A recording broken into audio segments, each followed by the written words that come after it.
Hey YouTube, Dawson Rider here. This is going to be my review for the Power Rangers Unlimited Astronema and Ecliptor focused story, the start of a new series. And you know what Power Rangers Unlimited means. That this story is all about Astronema and Ecliptor living on that weird animal Earth from Spider-Man Unlimited. AKA the original Jumans. How dare Georgia rip off our American Spider-Man Unlimited? Just kidding though, so this is, like I said, start of a new series that focuses on some Astronema and Ecliptor sort of origins in the new post-Shattered Grid timeline, although I'm sure there's some similarities to stuff that happened in the main one and whatnot. And it basically picks up right before we meet them in the main Power Rangers comic. If you're not following the main Power Rangers comic, they just recently appeared in the most recent issue. I feel like I just said the word recent a lot. Recently. Anyway, so they appeared, and this basically leads us right up to when they're heading to Onyx, so that's where we ran into them on there. And it's kind of mainly starts in the present day with some flashbacks to some stuff going on. So we start off with her actually killing some Flashmen, and she's like, I hate you because you have intersex. And they're like, that's the wrong Flashman, the wrong Flashman. And she's like, okay, I hate you because you have the Speed Force. And she's like, again, the wrong Flashman. Just kidding though, she is fighting though the Power Rangers version of the Flashman suits. I can't remember what they were called for the new powers, but again, Team New Powers for life. That's one of the reasons I like that we did new powers. This is the second main time I think they've been used in the comics, the other one being for the Psycho Green origins. But she's hunting them down because we find out that she hates Rangers in the Power Rangers issue because she believes that they killed her family, and I'll get into that later, but she's taking them out and one gets away, and that's where we pick up with her. But basically she's getting ready for this match against her old frenemy sister rival. When we meet her back on the base, we delve into a flashback of when she was growing up after Ecliptor took her, and he's like training her with a bunch of these kids. Now okay, if you're watching this channel, you know that I'm the dumbest boy in school. That's my brand. No one take it. But there's this kid here that looks like Andros. Why does he look so much like Andros? It's confusing. Like, because then I'm like, oh wait, is that Andros? Is this the alternate version? Because we also met evil Andros in the Coinless timeline. Is this gonna tie into that?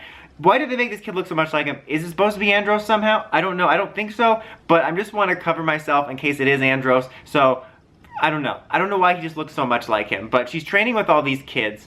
And basically it's funny because the backstory, I did like the story, I want to say, but there's a lot of stuff in this involved that just feels like it's derivative of other stuff. Like, the backstory for how Astronema and these kids get kidnapped is basically a combination of Jedi and First Order. Is they're taken very young to be conditioned, and then they're given these like item numbers for their names, just like FN2187. So I found that to be very, you know, derivative of that. Again, it's kind of hard for things not to bump up against each other nowadays, but it felt very similar to that. But basically, they're all training together and they have to fight against each other, and Astronema wasn't the best student. She was always trying to be the best, and she was having a hard time, and she was kind of lagging behind all the other students, and consequently, Ecliptor felt like he was failing Astronema, and we get a flashback to when Darkonda brought Astronema to her, and we find out that Darkonda effectively purposefully brought Astronema to Ecliptor because she was a little bit older than they would have liked for this conditioning. She is too old to begin the training. That was a terrible Yoda, and I apologize to everyone. Basically what it was like, and I thought that was kind of an interesting note. But they're basically both really determined to do their best.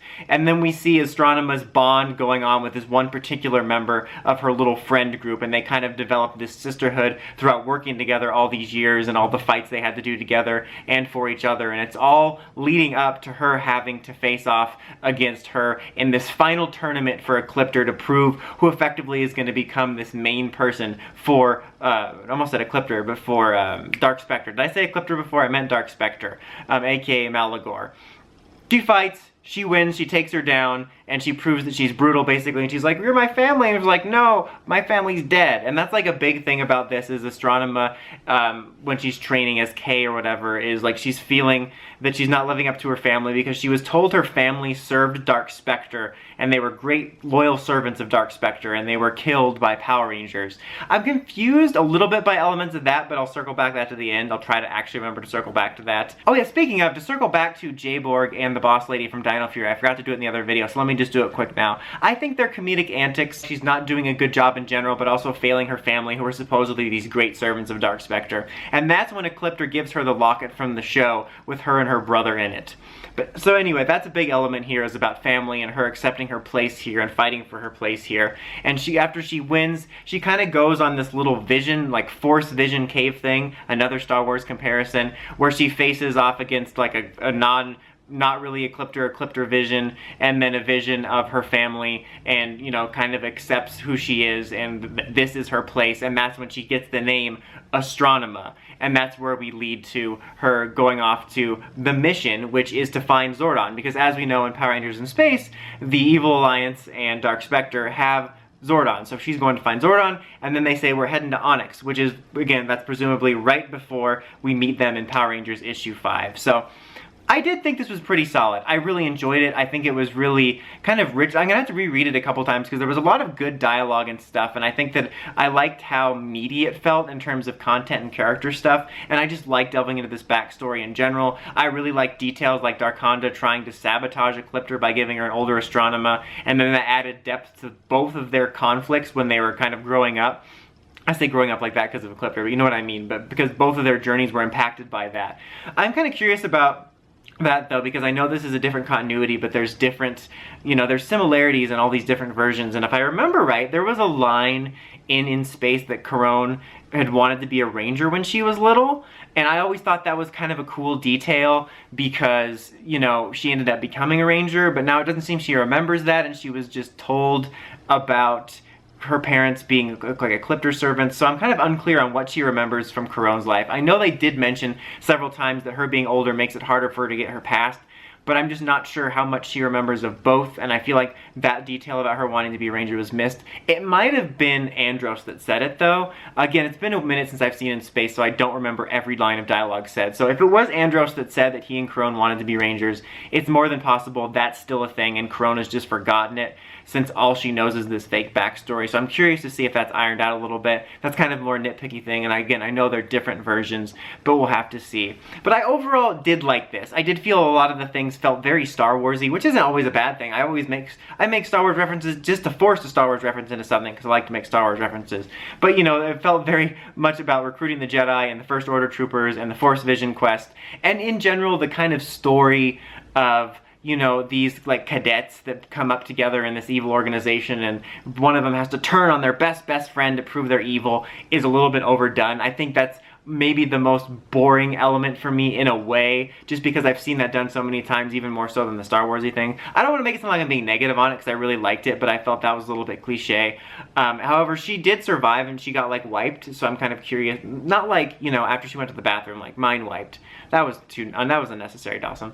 But I'm interested to see where that goes, and I'm not sure. She's supposed to be somebody we know. Again, whenever I'm reading these, I always get nervous that there's somebody I'm supposed to recognize, and that I've just forgotten, and I'm going to screw it up, but I think she's a new character. But we'll have to see. But I overall thought this was a solid start. I would give it a 4 out of 5. I thought it was a solid start. Like I said, I felt like it was really rich with detail, and I'm looking forward to rereading it, and I'm just looking forward to this comic in general. Like, in addition to getting to know Astronema and Ecliptor, I think the thing I'm looking forward to most is how this version of the timeline plays out. Because obviously they're looking for Zordon, and right now in the timeline, if we're following the show timeline, like, events have changed, but assuming even if events changed, they still happen at roughly the same pace, we're right now in season 2 time of MMPR of the show. So right now they're looking for Zordon, but we know that they don't get him till sometime during Turbo. So unless he gets kidnapped way earlier in this timeline, again, that could change, I'm not sure,